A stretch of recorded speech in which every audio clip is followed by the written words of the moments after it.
Hey guys, hope you guys are doing well. This is the old post-service recap video for our service this morning.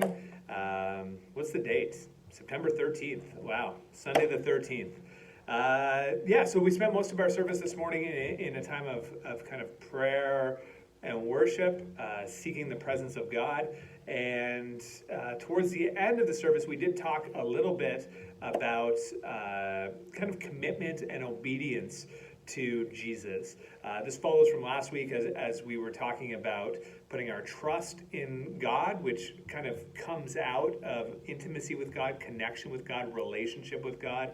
And so people shared some of the things that they tried over the last week to develop that sense of trust and intimacy. And then we talked about things that we might be able to do to develop our a deeper kind of obedience. And in one respect, deepening obedience to God can involve kind of searching ourselves for the barriers, the hindrances, the things that are kind of keeping us, whether consciously or unconsciously, from following God with everything. Sometimes, as Jesus called the earliest disciples to leave their nets and follow him, sometimes we still have nets in our lives. And those things can be things that we really want to hold on to. Sometimes they're like past hurts, offenses, resentments, bitternesses, old wounds, and so on. And so part of following God more deeply can mean that we deal with those things, or we allow God to deal with those things. And so people were offering suggestions for how we can deepen our commitment, our obedience to God. And some of the things that were suggested are things like fasting.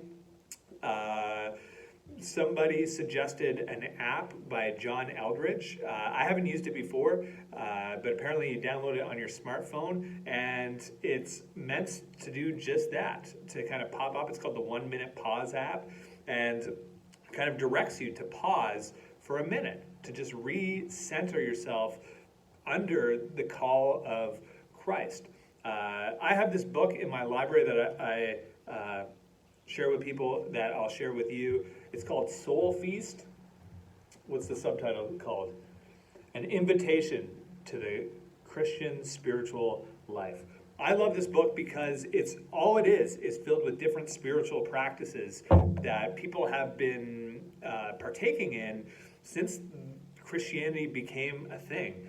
And very often in our tradition, we and in any tradition, you can have just a way of doing things and not realize that there are other practices, other ways of connecting with God, engaging with God, that may actually be really helpful if we were to know about them on one hand and then put them into place on the other hand. And so one of the practices that it mentions in Soul Feast is called the Examen of Conscience. And so what this is, I think it comes out of the Catholic tradition, is a pattern of prayer before God where you begin with gratitude for kind of the wonderful things that God has done in your life, and then moves towards praying for insight, for revelation. And then a kind of, from that place, you enter into a kind of self-examination, both for particular things and for general things that might be in the way of your relationship with God. The fourth step then is repentance, moving away from those things. And the fifth is simply to conclude by resolving to walk in the direction that you feel God is having you walk.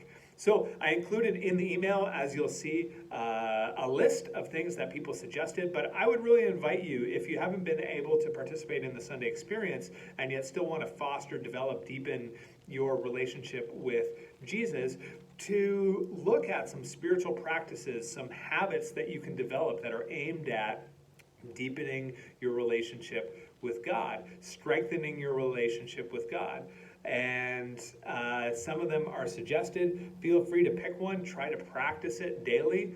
I don't necessarily recommend daily fasting, but try to pick something that you can put into your routine daily. Oh, somebody else has found that they've just tried to practice waking up earlier, for instance, to have just a little more time set aside before the day begins. So little practices, habits like that you can develop to help foster your relationship with God, to help you to grow and strengthen yourself as a disciple of Jesus.